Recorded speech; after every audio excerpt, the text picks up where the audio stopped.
Savoir créer une miniature, c'est bien, mais savoir créer une bonne miniature qui attire du clic et donc des vues sur tes vidéos, c'est encore mieux. Seulement, ce n'est pas si simple qu'il n'y paraît et il te suffit d'une seule erreur pour ruiner ton taux de clic. Alors la première erreur, je l'ai moi-même fait durant très longtemps et j'en ai pris conscience à force d'analyser les miniatures sur YouTube encore et encore. En fait, je voyais une énorme différence entre mes vignettes et celles que je voulais créer.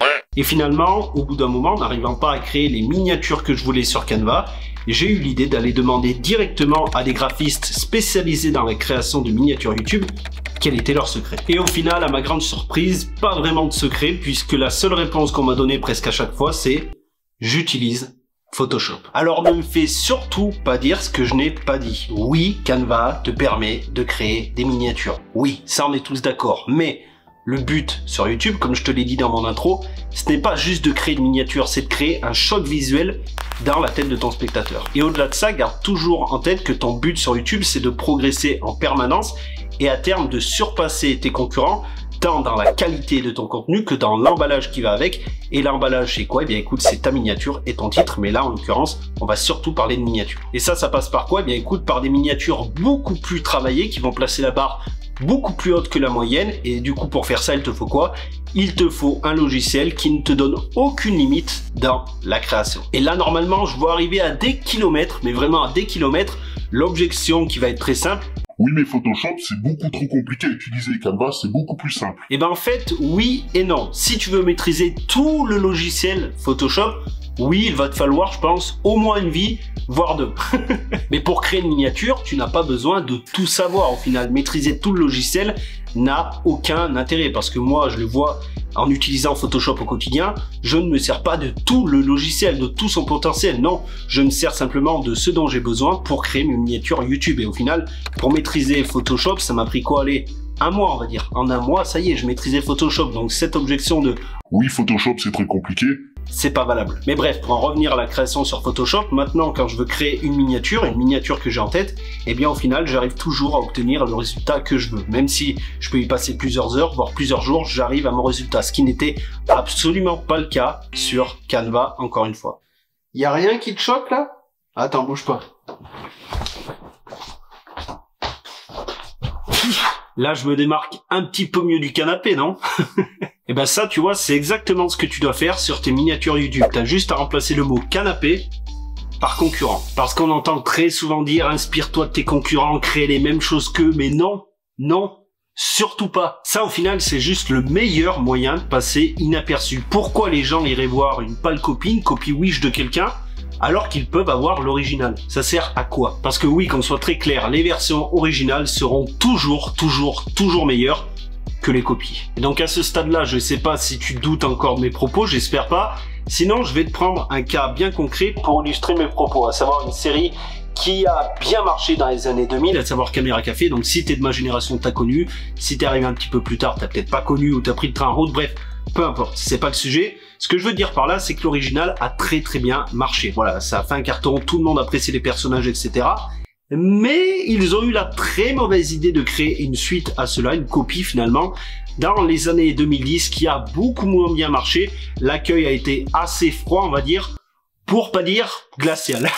Pourtant, on a fait en sorte de reprendre les mêmes codes qui ont fait le succès de la série, mais malgré tout ça, ça sentait le réchauffer. En fait, ce qu'il aurait fallu faire, c'est aller chercher un autre duo d'humoristes qui n'avait rien à voir avec leur humour à eux, et le ramener dans leur univers. Et là, on aurait eu quelque chose de frais, de neuf, qui n'aurait pas encore été vu dans leur univers, je le rappelle. Et d'ailleurs, ce que je suis en train de te dire, l'un des comédiens de la série originale le dit lui-même pour expliquer l'échec de la copie, on va dire. Ainsi, la série d'origine aura le droit à une séquelle directe, Caméra Café 2, l'étage du dessus, qui, comme son nom l'indique, met en scène le personnel d'une entreprise se trouvant dans le même immeuble que celle de Jean-Claude et Hervé, une séquelle qui ne connaîtra pas le même succès que son aîné et sera annulée après juste une saison. Pourquoi mettre Chouara et Ducret, qui sont la duplication de Hervé et Jean-Claude physiquement? Déjà, non, il aurait fallu mettre deux filles, ou un garçon et une fille, mais casser ce duo, parce que, encore une fois, les gens préféreront toujours l'original à la copie. Mais bref, pour en revenir à YouTube, ce que tu dois faire, ce n'est pas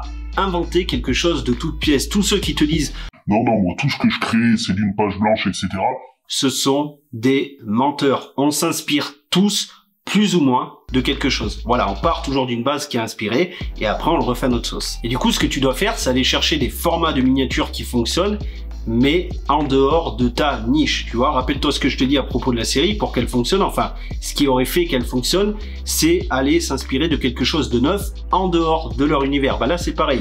Va en dehors de ta case à toi et ramène un format qui fonctionne. Je le dis, qui fonctionne, pas quelque chose qui floppe, donc un format de miniature qui a fait ses preuves et qui fonctionne, et ramène-le dans ta thématique. Comme ça, bien vraiment, tu vas te démarquer. Tu vois, le t-shirt rouge que j'ai là, ça sera toi. Ça sera toi avec tes miniatures qui seront fraîches dans ta thématique. Ça sera pas quelque chose qui a été inventé, voilà, de toutes pièces, mais par contre, dans ta thématique, ça sera quelque chose vraiment de neuf, de novateur, et forcément, tu vas te démarquer. Bien, maintenant, on va enchaîner avec une petite question très simple. Est-ce que tu vois une différence entre ça et ça? Je te laisse quelques secondes, mais pas plus, parce que le watch time, tu connais, sinon je vais te perdre. Bref, voilà, quelques secondes, pas plus.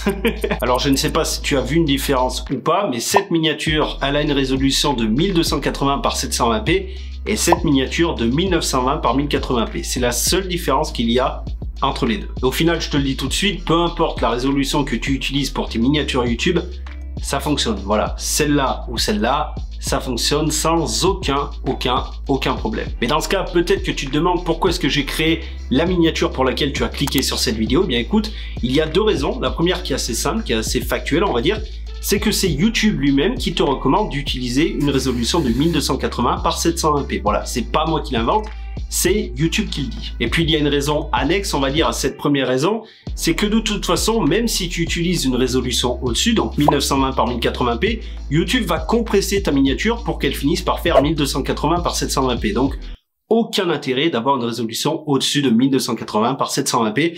Je l'ai beaucoup dit, c'est bon, on va arrêter d'en parler. Mais bref, ça c'était la raison numéro 1, mais qui est secondaire. La raison numéro 2, c'est la raison principale, elle est vraiment tout autre. En fait, il y a quelques temps de ça, avant même de tourner cette vidéo, avant même de créer ma miniature, de finaliser ma miniature, j'ai créé un sondage sur ma chaîne YouTube pour savoir quelle résolution tu utilisais sur tes miniatures YouTube. Et en fait, je me suis servi de ce sondage pour finaliser ma miniature, tout simplement. Je ne savais pas quelle résolution je devais mettre en avant sur ma miniature pour attirer le clic, et en fait, ce sondage m'a donné la tendance, tout simplement. Et il m'a permis de finaliser ma miniature, tout simplement. Mais du coup, ce que tu dois réellement retenir de tout ce que je te dis, c'est que j'ai créé ma miniature YouTube avant même de tourner ma vidéo. Tu vois, là, je tourne ma vidéo, ma miniature, elle est déjà créée, et c'est ce que tu dois faire à chaque fois que tu crées une miniature. Ta miniature, elle est toujours créée avant que tu tournes ta vidéo. Si ta miniature n'est pas terminée, tu n'allumes pas la caméra. C'est aussi simple que ça. Après, attention, ça ne veut pas dire que ta miniature, elle est définitive. Qu'est-ce que je veux dire par là? Mais écoute, quand tu vas poster ta vidéo et donc ta miniature liée à ta vidéo, si tu vois que ta vidéo ne fait pas de vues et que ton taux de clic est catastrophique, là, tu dois changer des choses. Et ça, je t'ai montré à travers une vidéo complète comment faire, où je reprends la miniature d'un abonné que je t'ai fait juste ici. Donc, je t'invite vivement à aller la voir si tu veux t'assurer d'avoir une miniature cliquable et donc faire des vues.